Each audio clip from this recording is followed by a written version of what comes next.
They drove both boots into her at once, slamming her to the mat in front of 282 Navy SEALs during a live demonstration that was supposed to teach survival skills, not turn into some trial by fire.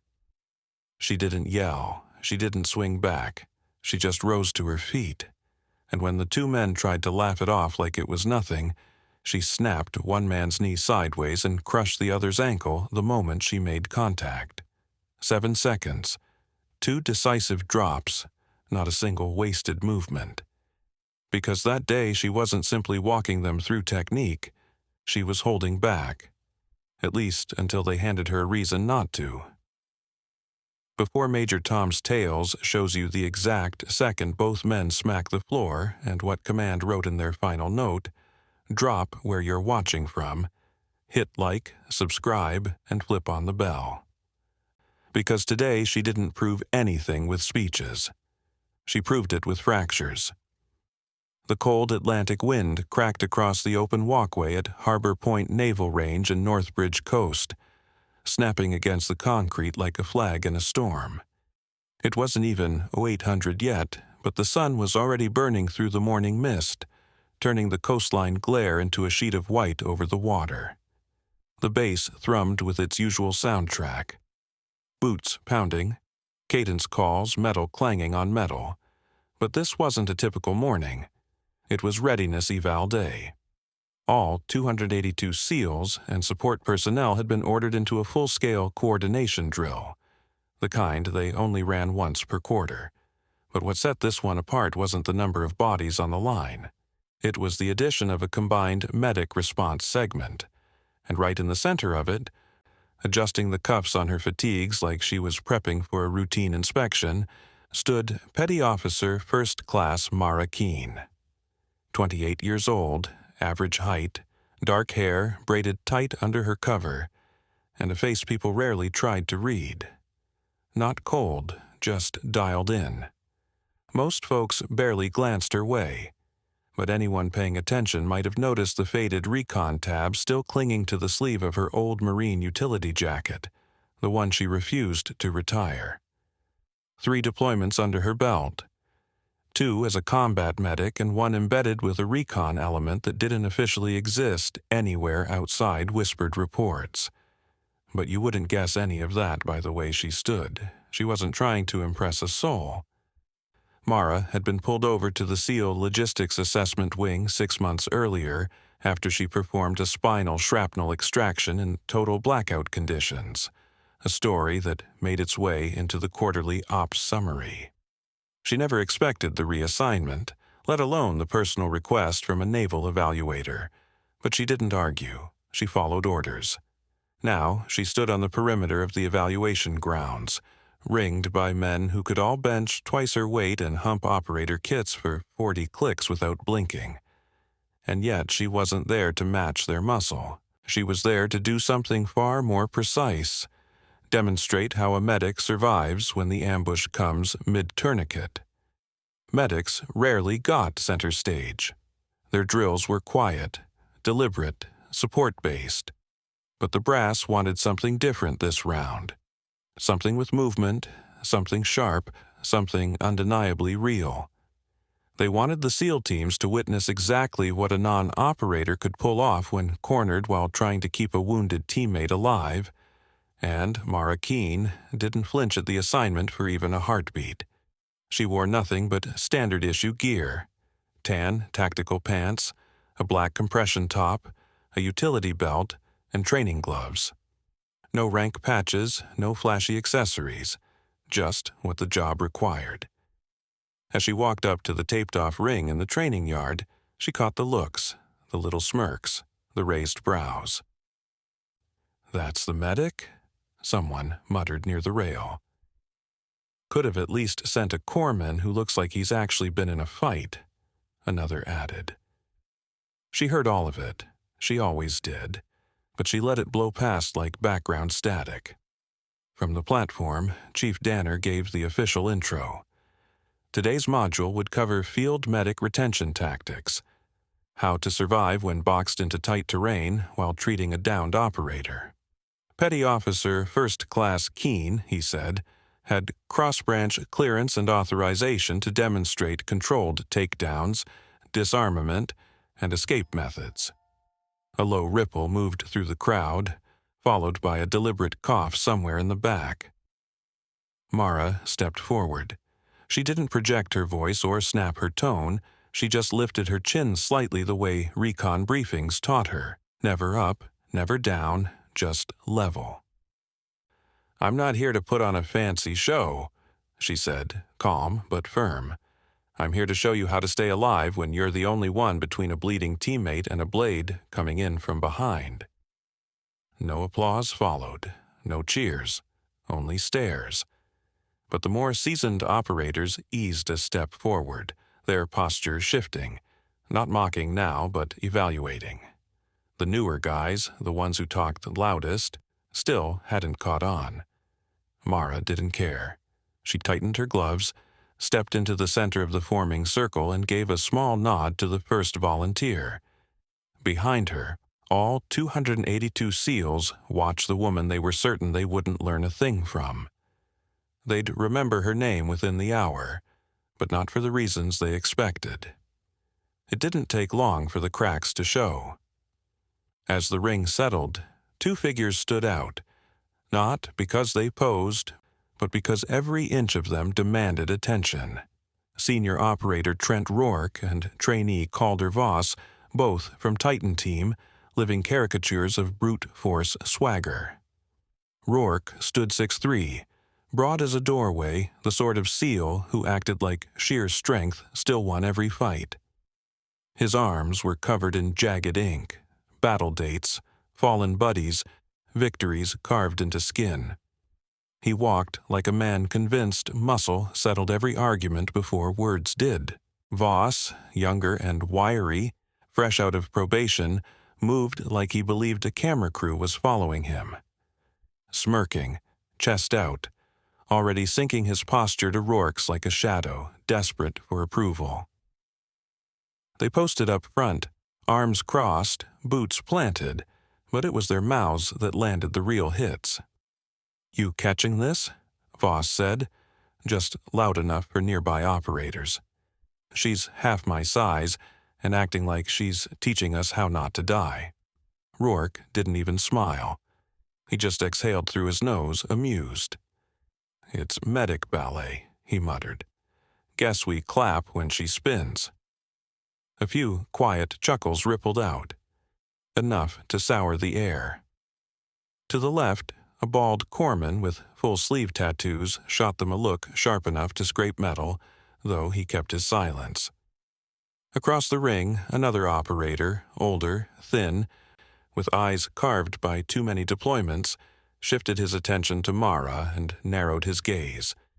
He wasn't laughing, but Rourke and Voss didn't care.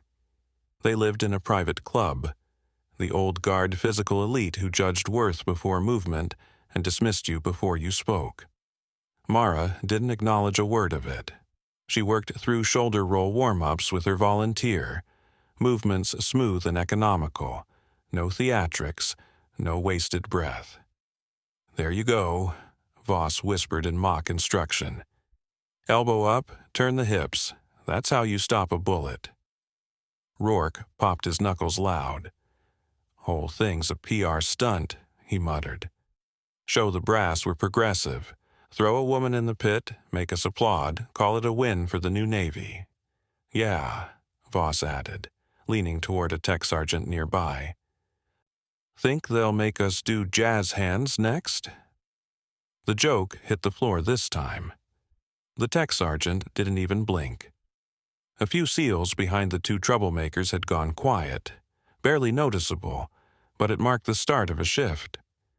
The jokes were tolerable until the moment they weren't, until the tone dipped into something meaner, sharp enough that even the room seemed to register the change. It hadn't fully turned on them yet, but the tension had reorganized itself. No longer shared amusement, now fragmented, watchful. Mara Keene picked up on the commentary, visible only in the slight adjustment of her breathing. Still steady, still collected, but more pointed. She didn't look over, didn't engage. She simply waited as her volunteer reset his stance. Chief Danner caught some of the whispering, his brow twitching, but he let it ride a little longer. For the moment, it still qualified as banter, still carried that thin veil of plausible deniability. But several operators in the back had stopped watching Mara entirely and started watching Trent Rourke and Calder Voss instead, like they sensed the weather pattern changing before the clouds even formed. Like they already knew the type of men who couldn't stand being shown up by someone who didn't fit the mold in their heads and what those men tended to do about it. Mara stepped into the mat's center with the controlled ease of someone who didn't need volume to command a space. Her volunteer, a SEAL second class from Crimson Wing, assigned to play a hostile with a staged injury, gave a respectful nod and dropped into a wounded crouch. Mara didn't hype the moment or wave her arms around. She just spoke plainly, voice steady and precise. "If you're treating someone and get ambushed, you're not fighting for dominance," she said. "You're fighting for a half-second of opportunity. You don't overpower. You redirect. You don't brace. You break clean, fast, without waste." She knelt beside the injured operator, miming pressure on ephemeral bleed, when he suddenly twisted upward, switching into the ambusher role. Mara flowed with him instantly, dropping her knee, sliding her elbow beneath his attacking arm, her whole body folding into his compromised momentum until he hit the mat with a muted thud. She stayed low, controlled, pinning his wrist in a neutral lock before he'd even processed the fall. Around the ring, SEALs, who'd been lounging and half smiling, were now narrowing their eyes, studying her. Several crossed their arms, a few leaned in. One muttered a soft, skeptical, "Huh." Mara released the volunteer, rose, reset. The second demo came quicker, the same wounded posture, same setup, but a different attack vector. This time, the volunteer lunged from behind. She didn't hesitate. She dipped, pivoted, hooked his forearm under her own, dropped her weight, twisted his center mass forward, and rolled into a mock choke, grounding him with a firm base between his shoulders. Again, no flair, no grin, just cold precision. "Watch the frame," she said. "You're not pushing. You're shaping." Behind her, Rourke scoffed. "Yeah," he muttered to Voss. "You shape a cute Instagram clip." Voss snickered. "This stuff only works if the enemy comes at you in slow motion." Their voices were louder now, heavier. Across the compound, Chief Danner shot a harder look their way, jaw tightening, though he still held back. Mara ignored the noise and reset. A third volunteer approached, a much larger SEAL first class, easily 240 pounds, given no prearranged choreography except to attempt a grab on her plate carrier from behind, the kind of hit that could flatten someone of average build in a heartbeat.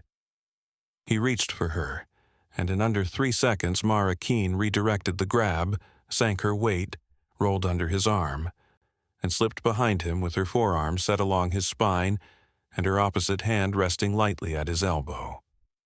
The operator gave a single nod, tapped out without a sound, and stepped away. Somewhere in the crowd, someone whispered, "That's legit." But Trent Rourke and Calder Voss still weren't letting up. "She rehearsed that," Voss called out, loud on purpose. "He's helping her hit her marks." Rourke actually smiled this time, big, exaggerated. "Yeah, she's not pulling that off against 2 real threats. Nobody lines up politely out there." Several heads snapped their direction now, not agreeing, just done with the act. Mara straightened, gave Chief Danner a brief nod, and asked for one last scenario. A simulated encirclement with 2 incoming attackers. The chief lifted an eyebrow but approved it. She turned back toward the group. 2 attackers is a different protocol, she said. She didn't mention anyone by name, but Rourke and Voss were already stepping forward, grinning like they'd been waiting for that cue all morning. The plan was supposed to reset. Chief Danner had just said it, but Rourke and Voss ignored the instruction entirely. They moved into the circle with the kind of swagger that made other SEALs instinctively shift aside, not out of admiration, but out of caution. The kind of body language people wear when they sense something is about to tilt. Rourke drifted in first, slow and intentional. As Mara turned toward center again, he brushed her shoulder just hard enough to jolt her balance. A subtle bump, nothing flashy but meant to unsettle. She absorbed it quietly, corrected, didn't even acknowledge him. Behind her, Voss threw on a dramatic stumble, arms flapping like a cartoon parody. "Whoa," he said. "Easy there, Doc. Don't want to strain anything before the big dance." A few uneasy chuckles slipped out, but they died almost instantly, swallowed by a louder silence. Mara stepped back once, reset her stance, checked her positioning. Chief Danner moved closer to the edge of the ring. "This remains a controlled demonstration," he said sharply. "All actions stay within approved contact limits unless stated otherwise." Voss lifted both hands like he was innocent. "No problem, Chief, just getting into character." Rourke kept sliding around the perimeter, rolling his neck like a predator loosening up before a pounce. Mara finally spoke, voice steady and low. "This isn't a game," she said. "This simulates close-quarters combat during casualty recovery." Rourke let out a short, nasal laugh, the kind from someone who doesn't take warnings seriously. "Then simulate it," he said. Voss was directly behind her now, close enough to feel but not touching. "Let's see what happens when two attackers don't ask for permission," he said, repeating the earlier taunt. The words hit like a thrown glove. A handful of senior SEALs stiffened immediately. Chief Danner froze mid-breath. He started to speak, shut his mouth again. Pulling them out now would turn the situation into a public spectacle, and everyone knew it. So he made a controlled choice. He stepped forward, raised his hand, and said, "Demonstration continues under my authority. No headshots, no intentional injury, one sequence only. Understood?" Neither man bothered answering out loud, but both gave a quick nod, barely enough to qualify as agreement. The crowd tightened inward, no longer a loose training circle but a compressed ring, humming with tension and unspoken calculations. Mara stepped into the center. Rourke cracked his neck. Voss bounced lightly on his feet, and around them, all 282 SEALs watched in absolute silence. Nobody knew exactly what was coming next, but every man in that ring felt it in their bones. This wasn't a drill anymore. Something had snapped into a different category entirely. There was no cue, no command, no countdown, just motion. Fast, abrupt, and wrong. Trent Rourke drove in from Mara's right, angling his approach with the confidence of someone who'd cleared 1,000 breach rooms. Calder Voss came from the left, half a heartbeat behind him. Their coordination was crude but united by one intention: impact. This wasn't a staged rush or slowed training lunge. It was real. Both men threw their full weight into simultaneous kicks, Rourke aiming for her ribs, Voss striking toward her thigh and flank. It all occurred in under a second. Mara Keene caught only the barest flash of movement, enough to brace her core, not enough to reposition. The first hit slammed into her ribs, sending a shockwave tearing through her torso. The second blow smashed into her unstable leg, folding it inward. Her body dropped hard. Her spine hit the mat first, her elbow crashing a moment later. She rolled purely on instinct to shield her head, but her lungs had already emptied with a sharp, involuntary grunt. The sound was awful. Not the practiced slap of a safe landing, but the raw thud of an uncontrolled fall. Every seal in the circle stopped breathing. You could pick out the faint scrape of a boot, a gull crying somewhere out near the water, the wind tugging at the overhead rig. Nothing else. Chief Danner froze mid-stride. A squad medic instinctively stepped forward before catching himself. No one moved because every operator there had realized the same thing. This wasn't part of the script. The energy had detonated without noise, shifting everything instantly. What had been a controlled demonstration seconds earlier was now something primal. Mara didn't speak, didn't moan, didn't even wince outwardly. She lay still for a moment, features unreadable, eyes locked, her breath shallow and quick, until her right hand curled, found the mat, and pushed. The scrape of her glove against vinyl sounded somehow louder than the kicks that floored her. Voss stepped back, suddenly unsure of the silence he'd helped create. Rourke rolled his shoulders, attempting to look relaxed, but his chest rose too fast. Somewhere in the rows behind them, someone whispered, "She okay?" No answer came because Mara Keene was already getting up.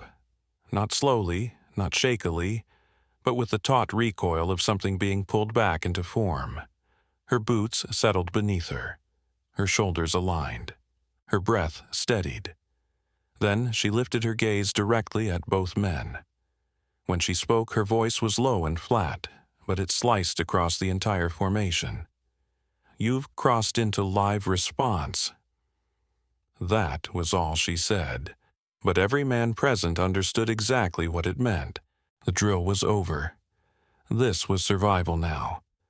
Mara didn't square her stance like a fighter. She didn't posture or flare her arms. She didn't even blink hard. She simply stood, feet grounded, spine straight, breath even. No dramatic stance, no clenched fists, just a visible shift in the air around her, like a switch had flipped from instruction to execution. Her eyes moved between Rourke and Voss once.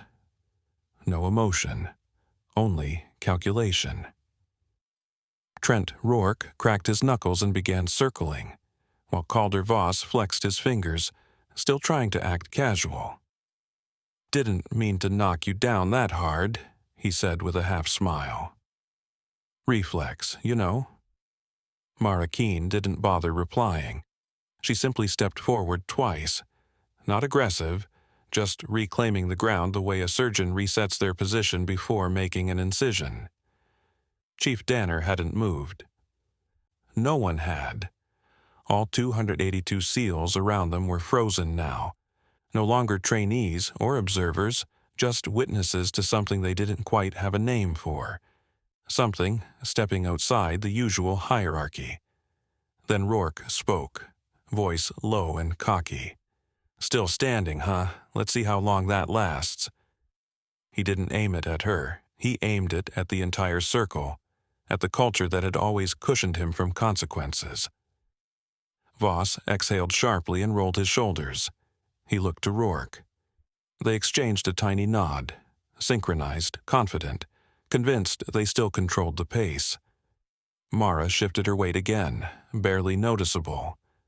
Right foot rotated a fraction, left shoulder dipped an inch, fingers softened. Across the ring, 3 senior SEALs traded a knowing glance. They'd seen that posture before, not in training, in country. It was the stance a person takes a split second before a confirmed kill. The crowd didn't lean in or murmur, they just went dead still. For the first time, Rourke blinked too quickly.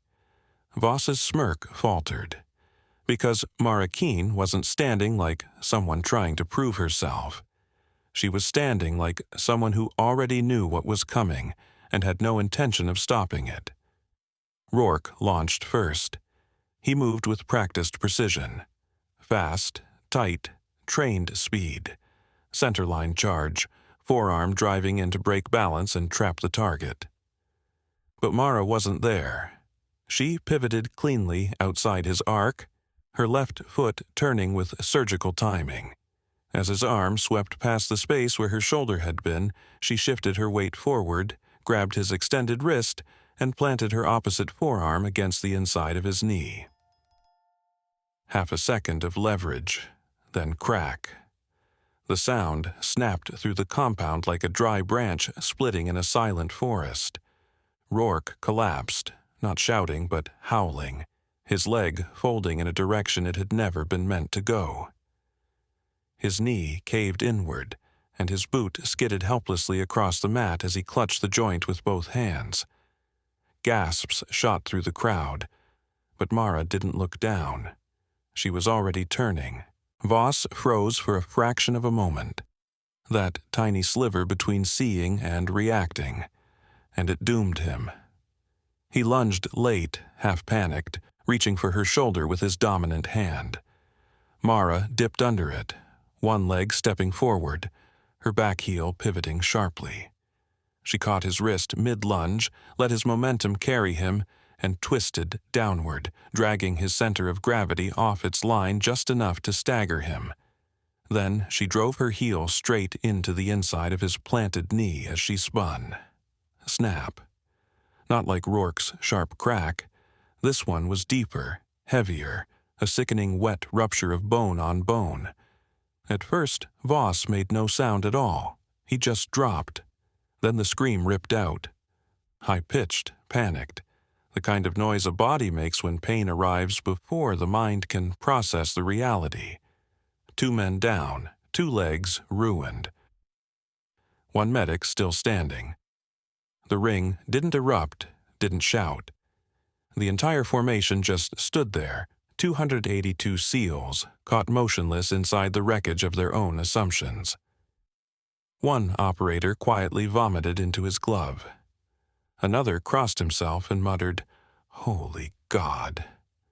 Chief Danner stepped forward a couple of paces, then paused, his hand half raised, unsure whether he was supposed to intervene or simply comprehend the sight in front of him. Mara didn't grandstand, didn't flex, didn't even glare. She stepped back from both men and dropped into a crouch, not to finish anything, but to stabilize them. She checked Rourke's breathing, then Voss's pulse. When she finally rose again, her chest rose and fell steadily. Controlled, disciplined, not fury, not adrenaline, just breath and muscle memory. Pure procedure. And across the ring, every man who had snickered earlier now stood utterly frozen, because what they'd witnessed wasn't bravado.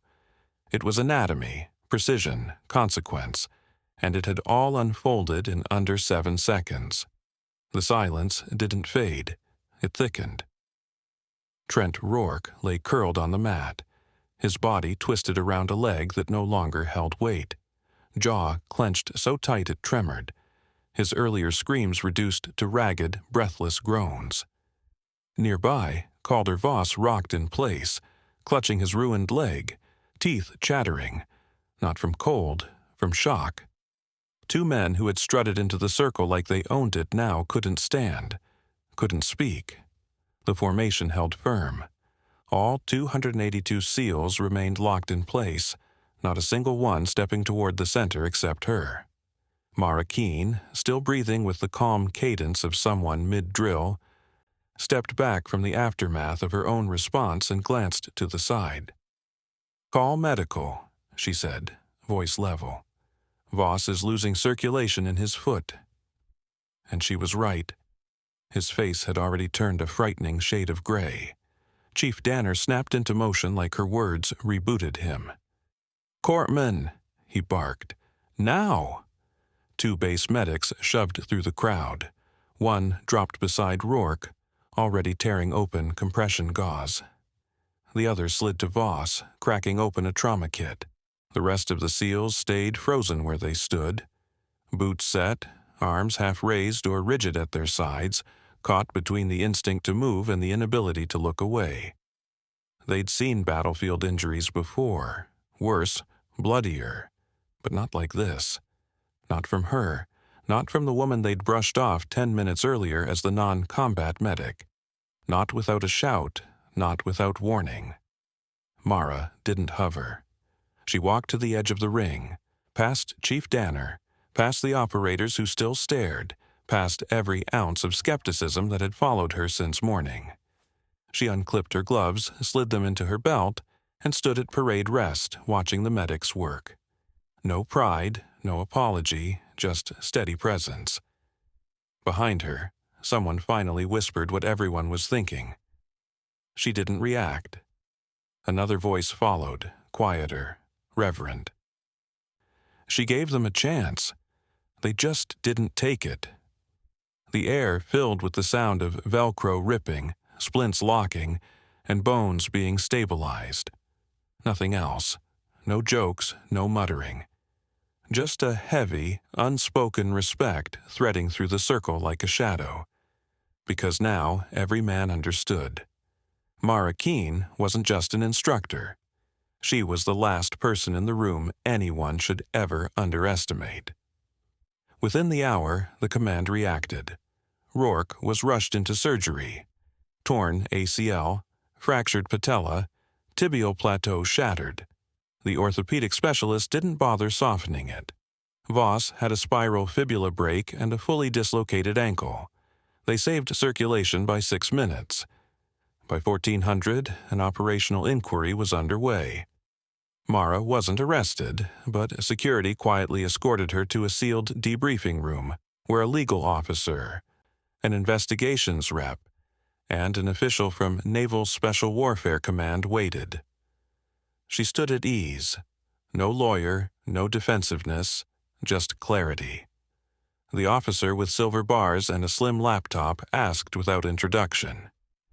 Petty Officer Keene, at what point did you determine the demonstration was no longer controlled? Mara answered immediately, the moment they struck with real intent. I was mid-transition, off balance, and had no pre-contact cue. That moved it out of drill parameters and into survival. Did you issue a verbal warning? Yes? What was it? The officer asked. Mara Keene answered evenly. You've crossed into live response. The room sat in silence for several seconds, long enough to feel deliberate.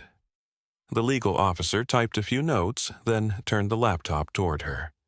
We reviewed partial footage from Security Cam 2. No audio, but the strikes are clear. On screen, a still image showed Trent Rourke and Calder Voss mid-lunge, Mara's body folding, her head already turning. Another frame, Rourke on the ground, Voss mid-fall. Clean, exact, instantaneous. Was this level of force necessary?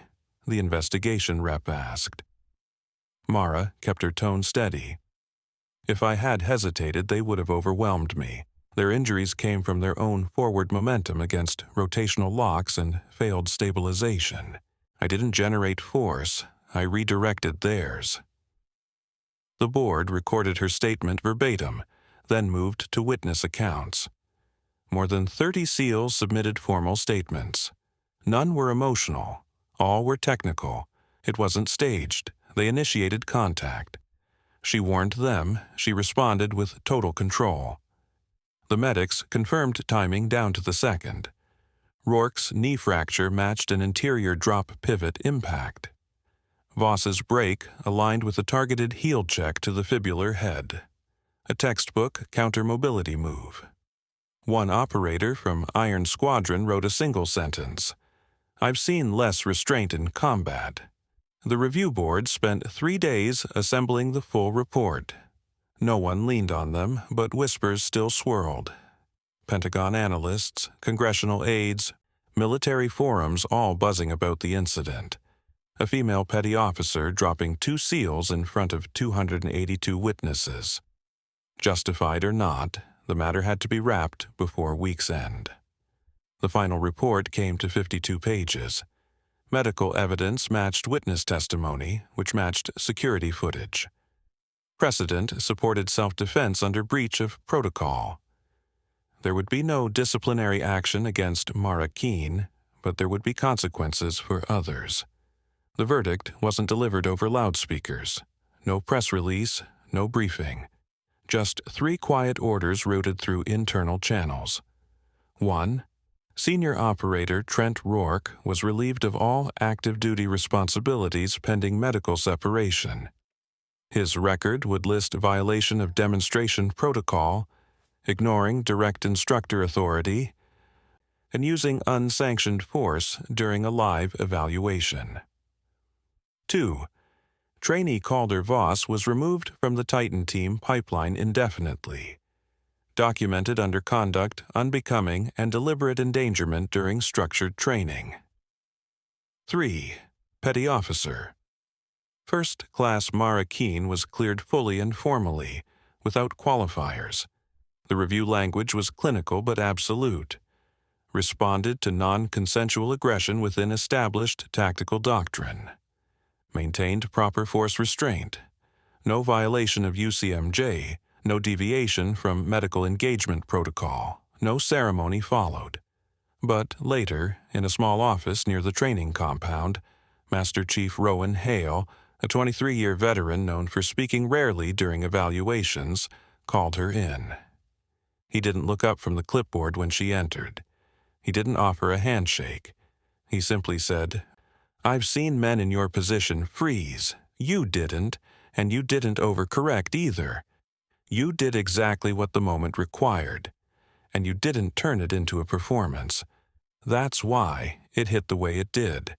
He jotted something onto his clipboard, tore the page free, and slid it across the table. It was a reassignment slip. Temporary field leadership rotation, medical tactics liaison, effective immediately. Not a medal, not a speech, but it mattered. It meant they weren't just clearing Mara Keene for what happened. They were building on it. Later that week, someone updated the internal rotation roster. Her name stayed exactly where it had always been, but this time there was no asterisk, no observer tag, no parenthetical note. Just Keene M., lead Tier 2 protocol instructor. The men didn't talk about it out loud, but they noticed. And none of them ever stepped into that training circle again without remembering the day someone tried to break her and ended up broken instead. The compound had grown quieter. 2 weeks had passed since the incident and routine had resumed. Morning drills, live fire rotations, breach reps at dawn.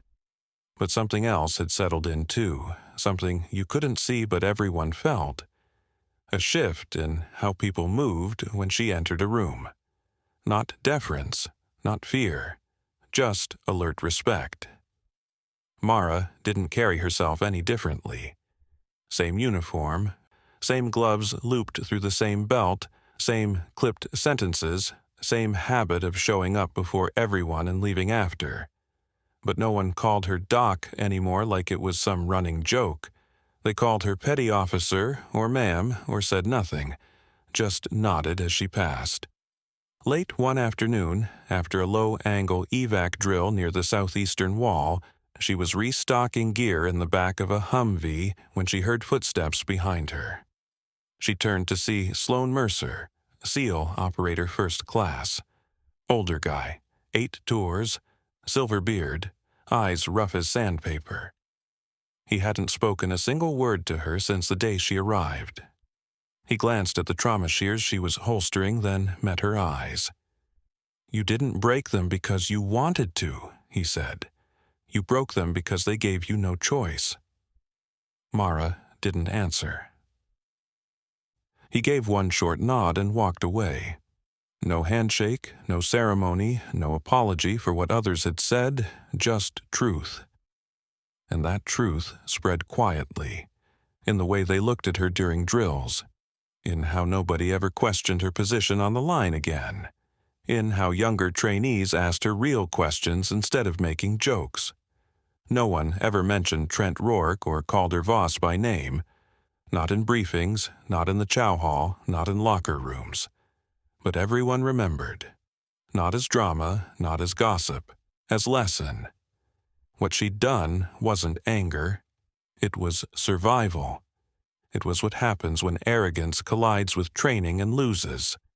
She wasn't just the medic anymore, She was part of the unit, and the only woman in the room who didn't need to raise her voice to be heard.